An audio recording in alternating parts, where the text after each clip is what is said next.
Good morning, ladies and gentlemen. My name is Sanju Advani. It is a great pleasure for me to address you at the UPRT Global Summit of 2023. As you just heard from Chairman Sumwalt, there's a lot of work to be done in the area of aviation safety, and we need to work together. That's why I'm so happy to see so many people coming together right here for this summit. Today, this evening, you will hear from my dear friend and colleague, Dr. Jeff Schrader of the FAA. He's going to tell you what keeps him awake at night. And in the next 2 days, you're going to hear many interesting presentations and have great discussions on the subject of UPRT.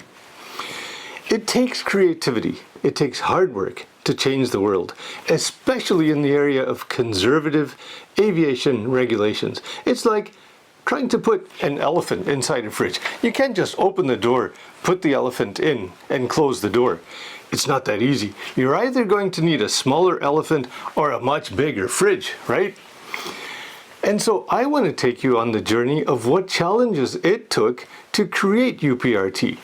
So, in my address, I will talk to you about what we did in the past, the present-day UPRT, and my visions and my ideas for the future, because I have some ideas, some suggestions, where the challenges lie and where the opportunities are.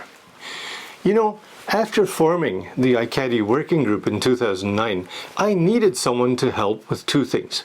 One with the training requirements and the other with the technology. So for the training, I went to Captain Brian Burks, the ALPA co-chair, who was there to support me in defining those training needs.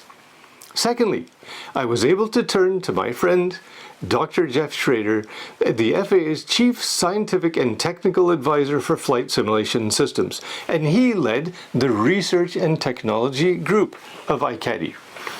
You know, Jeff, Brian, and I, we really complement each other. We fit well together. We have the same passion. We have the same drive, the same energy. And we have a lot of knowledge combining the three of us. But we also did a lot of brainstorming together of where to take this. And if you know Jeff, I can easily say, usually when we did those things, Jeff was the brain, Brian and I, we were the storm. So I'm going to take you back to the start of this journey, but in order to do so, we've got to go back a little further in time, back to the 1970s, to the very early days of commercial aviation as we have it today.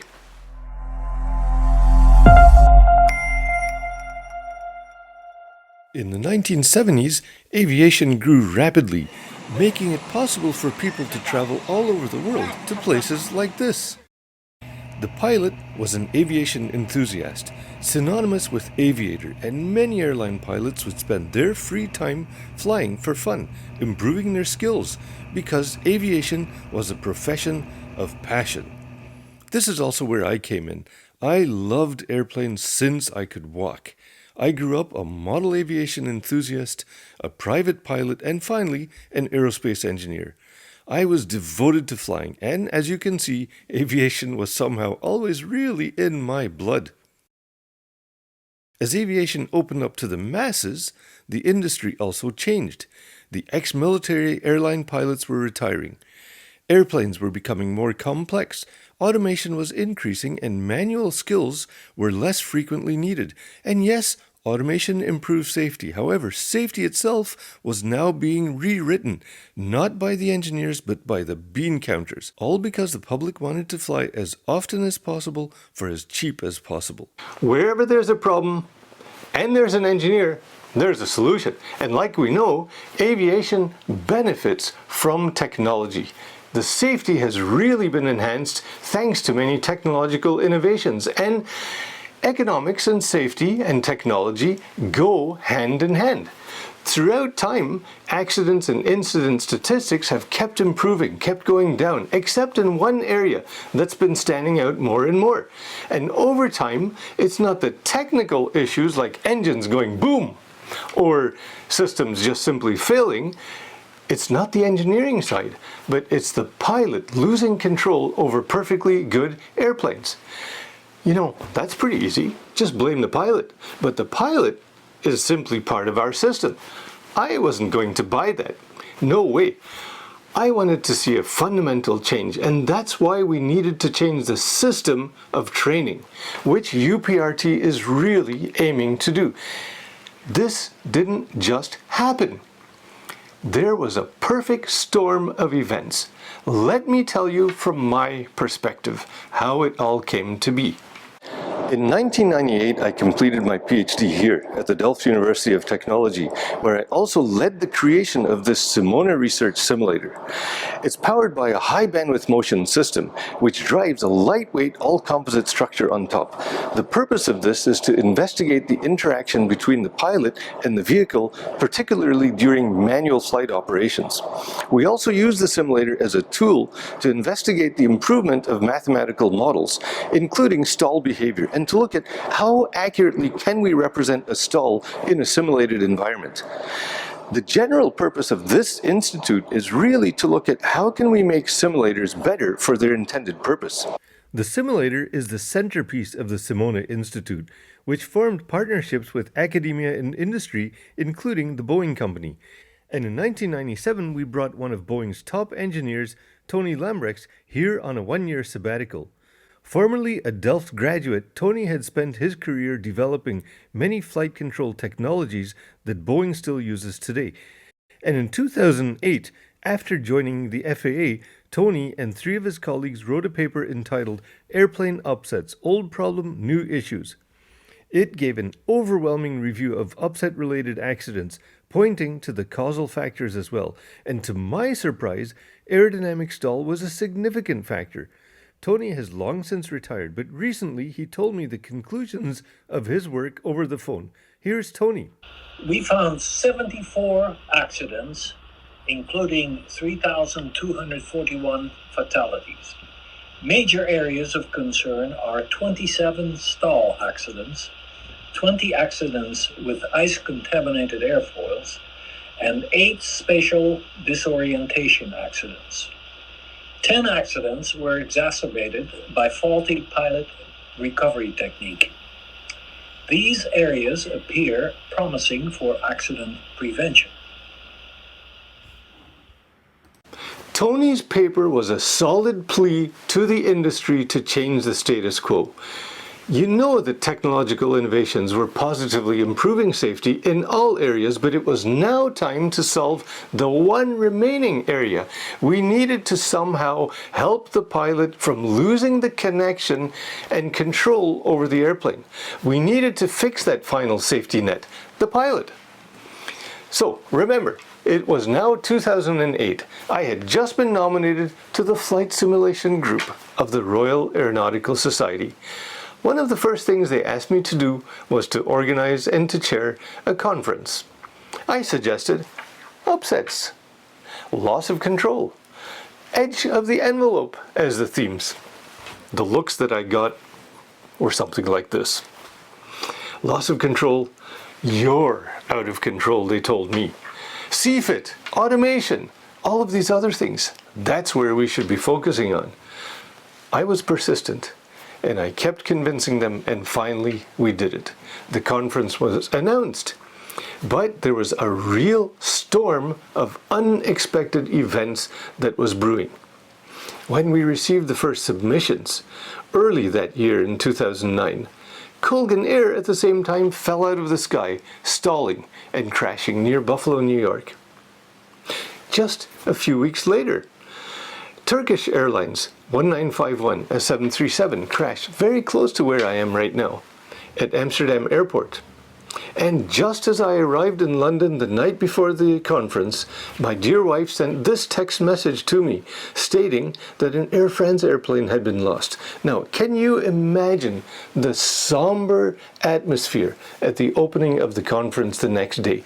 3 major crashes in a period of just 4 months. During those 2 days, we reviewed many presentations. We reviewed and discussed many accidents and incidents. We also looked at what was there, the technological possibilities, simulators, on-airplane training, and upset recovery training that had been taking place. Because in the past, Unusual attitude training had been going on. Upset recovery training had been taking place. This fellow named Captain Warren Vanderberg had been traveling around the world on a roadshow promoting unusual attitude training. So, what's new? Well, there was no standardized solution in place, there was no guidance, and no formal regulations. Yet. So, at the conclusion of the conference, the FAA's Mike Wilson spoke up, imploring the Royal Aeronautical Society to create a working group to address this problem. I was nominated to run that working group. Now, I went back thinking, we've got an objective. What do I need? I need a name for this group, and it would be nice to have a logo. So, unfortunately, this one was already taken. But it was a very hot night in June in London. I was in my hotel room enjoying a sip of one of my favorite cold drinks, and the idea dawned upon me. ICATI, the International Committee for Aviation Training in Extended Envelopes, and that's what I decided to call it, my group.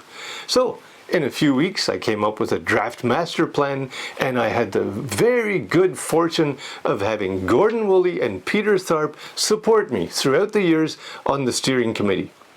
Now, Jeff, Brian, and I had worked very loosely together in the past through the ICAO 9625 and other projects, but now it was time to put the band back together.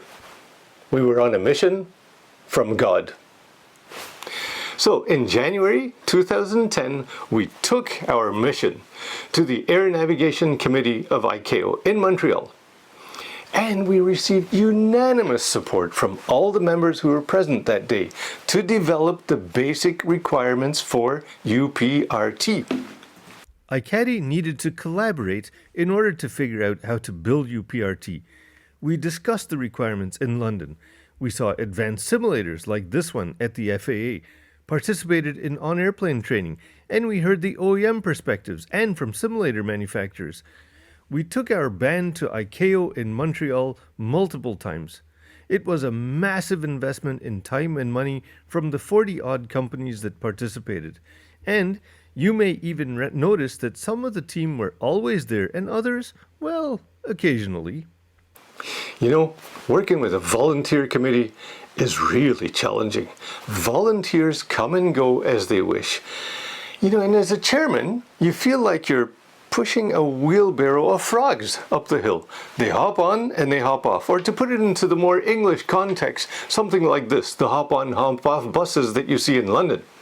However, after 15 ICATI meetings in places like the USA, in Canada, and in Europe, including the UK, because this hadn't happened yet, we created the basic requirements for document 10011, the Manual on Airplane UPRT. And this was vetted by another group called Low Cart. Sounds like another wheelbarrow, doesn't it? So, what is ICAO 10011? It's the foundation of UPRT, and it defines what UPRT requires. Number one, academics and skill enhancement for all pilots. Secondly, this should be accomplished through good instructors whose skills are properly developed and improved.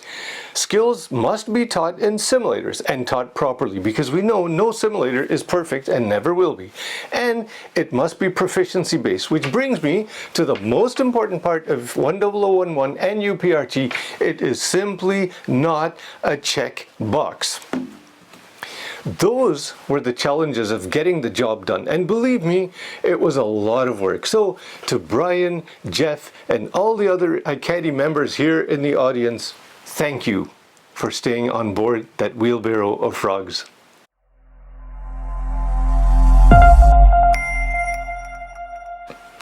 So here we are today. UPRT is now an industry buzzword. Everyone knows what UPRT is. But do you know something? When UPRT was introduced in 2009, that was around the same time as EBT was being introduced. And of course, in the British Royal Aeronautical Society, EBT was nothing more than English breakfast tea. And today, you can order it anywhere. Oh, waiter, I'd like a cup of EBT, please. How would you like that, sir? Oh, give it to me with all the competencies, please. Oh, plus a bit of knowledge. I'm European, you know. And sure enough, the world has also embraced UPRT, and it's literally everywhere. You can't escape it. And even as a pilot, when you go on vacation, you are reminded that UPRT is actually your last resort. What have we achieved with UPRT? First, we've got ICAO document 10011, the framework. It's a shopping list of ingredients for the regulator to ensure that the airline that they regulate is using the right ingredients and avoiding food poisoning. In other words, your words, negative training. We have to avoid that. And also, we have a very comprehensive academic document called the Airplane Upset Prevention and Recovery Training Aid, or UPRT. Now, that's a fantastic document and it covers everything you need academically. There's only one problem with it. UPRT really doesn't roll nicely off the tongue, does it? Now, come on guys, we could have thought of something better, like thinking fast and thinking slow when your airplane does this to you, or UPRT for dummies, pilots and regulators. We could have done a lot better, don't you think? We've also defined the best practices for UPRT. IATA has done this. Regulations are in effect in many nations, derived from ICAO, and in other nations derived independently by the local authority. In the USA, for example, there's training specification and for simulators defining the recommended methods for stall and UPRT under Part 121. EASA covers UPRT from basic right up to the airline level in a wider range throughout the pilot's career, covering the training and the simulator requirements. And of course, many nations are working hard to put measures in place right now. So, we have also harmonized the upset and stall recovery templates, standardized by all the airframe manufacturers. Now, this is the equivalent to moving a mountain. Getting the OEMs to sit together in the same room without arguing about what's better, a side stick or a yoke, is hard enough, and yet to come up with something that we can all agree upon, that's fantastic, and we did accomplish this. And the most beautiful thing is that pilots must recognize and confirm the upset first, reduce the angle of attack, and then further apply corrective actions as required for the given situation. So, the ubiquitous solution is the management and the reduction of the angle of attack, which means losing height in most cases. Why is this significant? Well, there were some regulations out there that stated that one should not compromise height. Only do so if no imminent threat of contact with the ground exists. In other words, if you stall, pull. That's gone. Now, pulling, as you know, will get you killed. And I don't have to tell you, a stalled wing is only weight and drag. It's completely useless and it's really scary. How scary is it? Well, it's as scary as arriving at your job interview only to find that you accidentally put on two shoes that are from the wrong pairs. Believe me, I know. Or waking up to find a horse lying next to you in your bed. That's scary. Hey, don't forget who I am. And we also have airline acceptance of the need to implement UPRT and to comply. But you know, it's kind of funny that mandatory makes acceptance easy. This can cause its own issues, and I'll get to that in a bit. But most of all, UPRT is back to basics, letting each and every pilot feel like an aviator again. And you know something else? UPRT is fun. Pilots love it. It's an enjoyable training. We also have major improvements to flight simulators. The box is a much better box now because we can now more accurately represent the aerodynamics of a stall.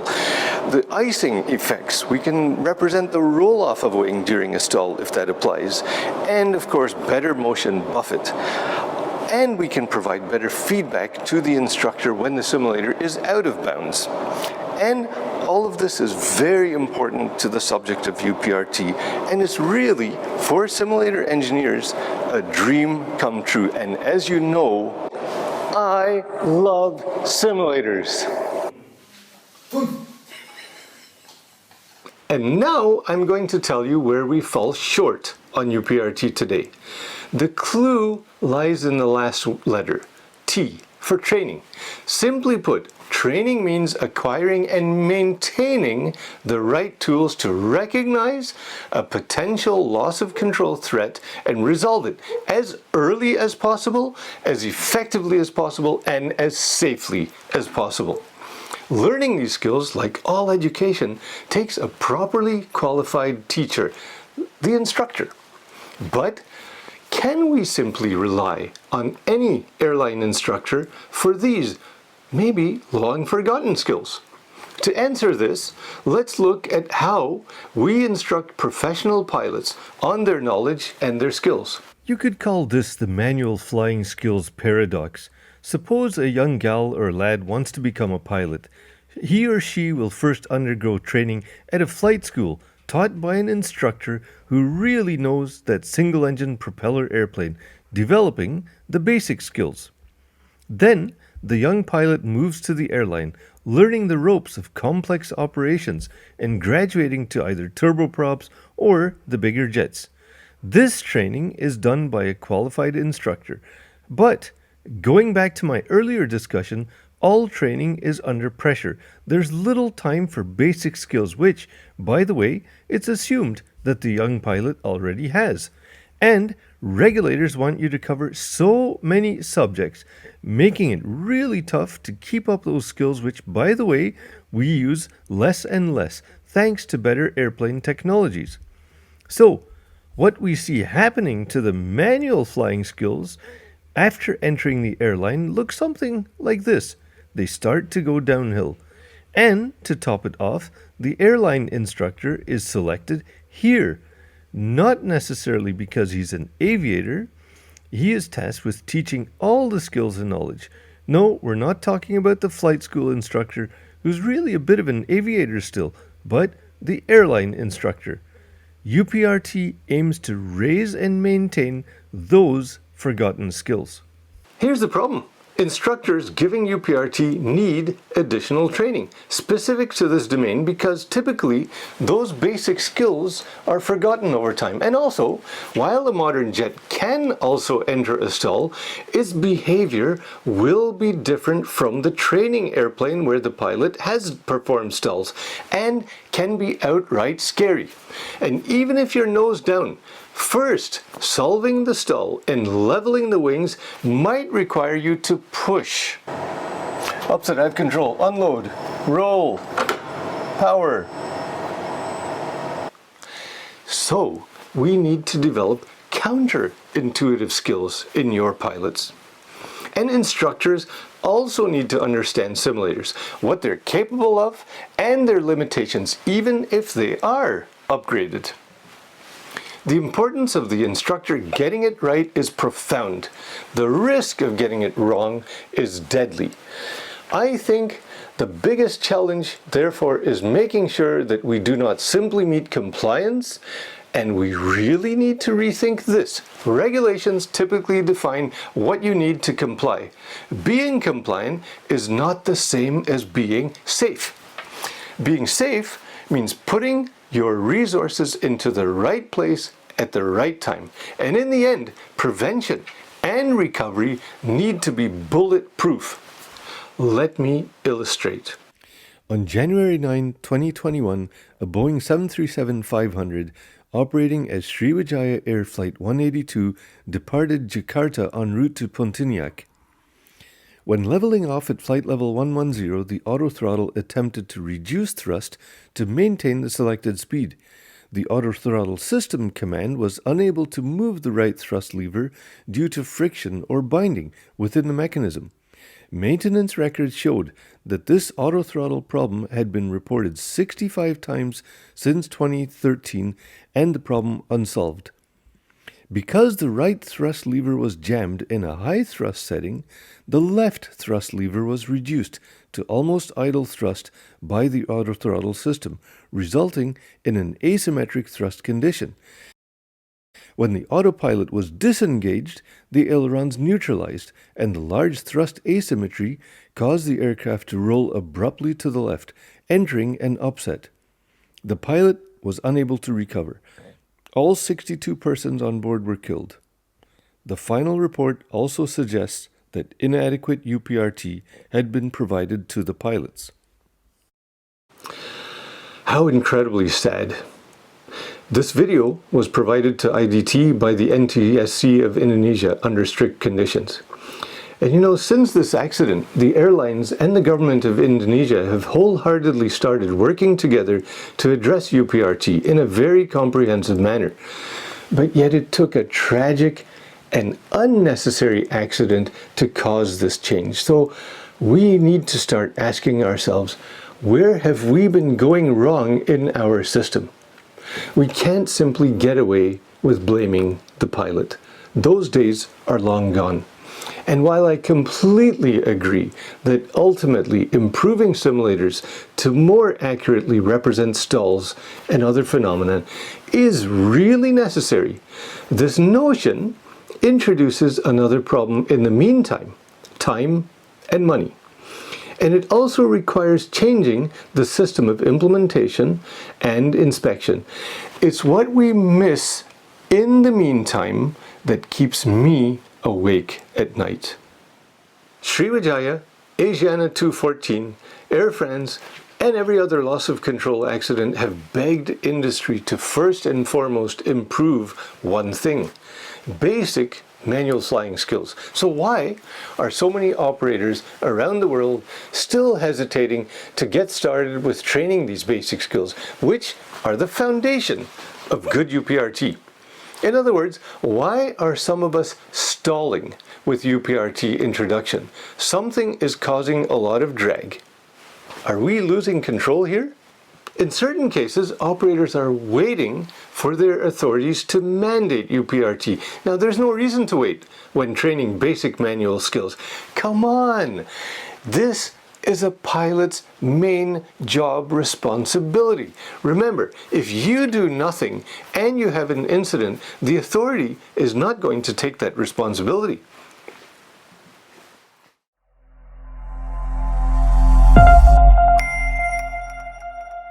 So let's talk about the future, and that starts today, because first of all, there's nothing preventing you from training prevention and even some recoveries.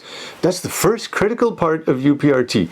As long as your instructor is properly trained on how to transfer that knowledge and how to make sure that the simulator does not go outside of its valid, safe envelope. Here's a thought for you to take away though. An instructor that's not properly trained in UPRT, combined with a fantastic, modern, upgraded UPRT compliant simulator, still does not guarantee good results on its own. However, a well-trained instructor in UPRT, even in combination with a more basic simulator, can really provide top-notch training. Don't get me wrong, please. I'm not against simulator upgrades, but upgrade the instructor first and foremost. And here's another thought. Remember Colgan, the accident that triggered UPRT in the USA? One of the most challenging areas is turboprops. Turboprops have far more challenging environments that they operate in. They're far less automated and less protected than jets. Hence, they're more vulnerable to loss of control. So the greatest attention I feel we need are in the area of turboprops. Here, we see the absolute number of loss of control accidents in a recent year. Looks pretty innocent, doesn't it? But since there are far more flights of jets, the relative numbers for turboprops are far, far higher, sometimes up to 5 times more. And believe me, there are many, many new propeller-driven airplanes on the horizon, like this planet-saving electric Navy airplane. UPRT is here to stay, and it's going to melt into all the training that we do. But we don't want pilots getting bored. Oh no, do I have to do that UPRT again? Can I not just have a bit of English breakfast tea instead? Yet we need to keep those skills sharp, and that takes creativity.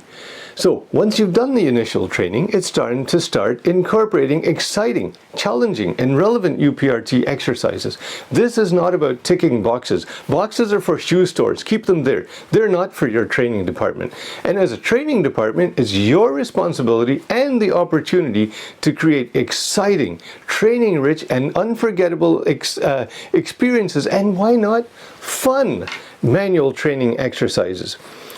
Regulations only define the basic framework, but now, in the United States, the new Advisory Circular 120-123 highlights exactly these skills, that pilots should be aware of their flight path and to be able to control it manually.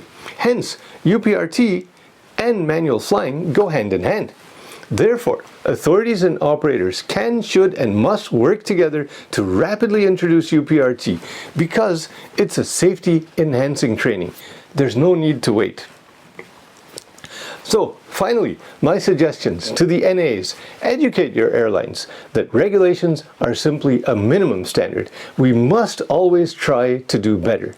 And airlines, aim for the quality of the training, because the best investment you can make as a training department is in your instructors.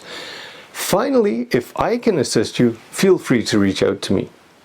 You know, we have to start seeing UPRT as a fundamental change. As long as there are pilots in the flight deck, they are our final safety barrier.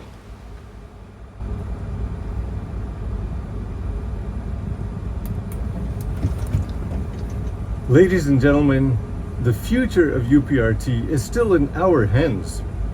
In the meantime, I would like to wish you a very nice visit to Seattle and a very successful and productive UPRT Summit 2023. UPRT, we have control.